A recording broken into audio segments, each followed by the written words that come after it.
रूस ने यूक्रेन के खेरसोन प्रांत पर पूरी तरह से कब्जे का दावा किया है, जिसके बाद रूस ने अब खेरसोन को अपने नक्शे में शामिल करने की तैयारी भी शुरू कर दी है। खेरसोन में रूसी सेना और नागरिक प्रशासन के डिप्टी हेड क्रिल स्टेमोसोव ने दावा किया है कि खेरसोन के लोगों के लिए इस साल के अंत तक रशियन पासपोर्ट जारी करने की योजना बनाई जा रही है।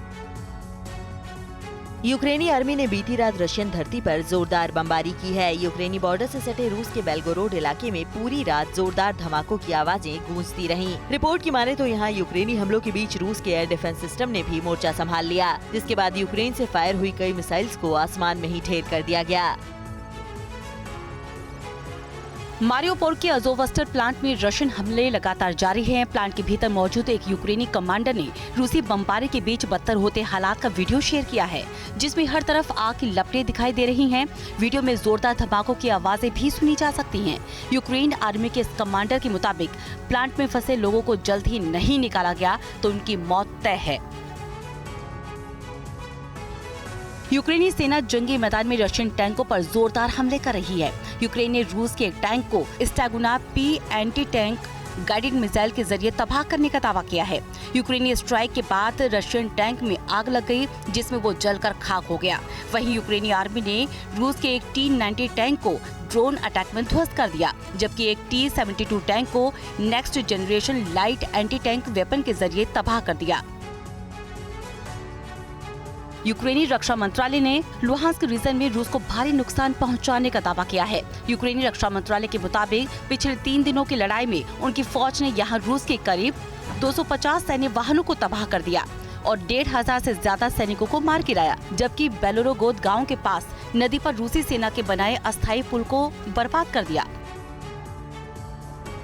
यूक्रेन पर रूसी सेना के आर्टिलरी हमलों का वीडियो सामने आया है, जिसमें रशियन तोप और मल्टीपल रॉकेट लॉन्चर सिस्टम यूक्रेनी सैन्य ठिकानों पर बारूद बरसा रहे हैं। रूस इन घातक हथियारों का इस्तेमाल लंबी दूरी के टारगेट्स को तबाह करने के लिए कर रहा है, जिसमें सैन्य ठिकानों के अलावा यूक्रेनी हथियार और ऑयल डिपो को भी निशाना बनाया जा रहा है।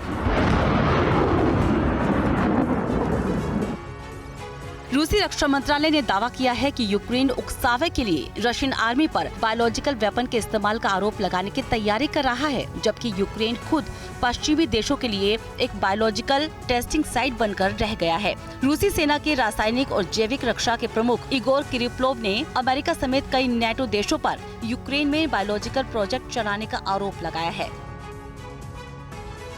रूस ने यूक्रेन के खिलाफ जारी जंग को जमीन से लेकर अंतरिक्ष तक पहुंचा दिया है। अमेरिकी स्पेस कमांड के प्रमुख जनरल जेम्स डिकिंसन ने दावा किया है कि रूस यूक्रेनी जीपीएस सैटेलाइट के सिग्नल्स पर लगातार हमले कर रहा है। रूस इसके लिए जैमिंग सिस्टम का इस्तेमाल कर रहा है, जिससे नेविगेशन, मैपिंग और टाइमिंग को प्रभावित किया जाता है, ताकि दुश्मन के हमलों से बचते हुए अटैक किया जा सके।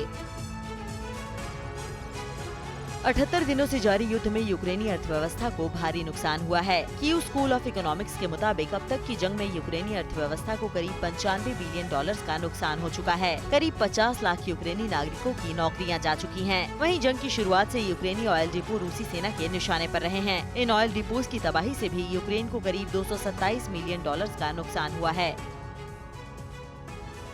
अड़ी सोमवार से शुक्रवार शाम 6 बजे सिर्फ TV9 भारतवर्ष पर।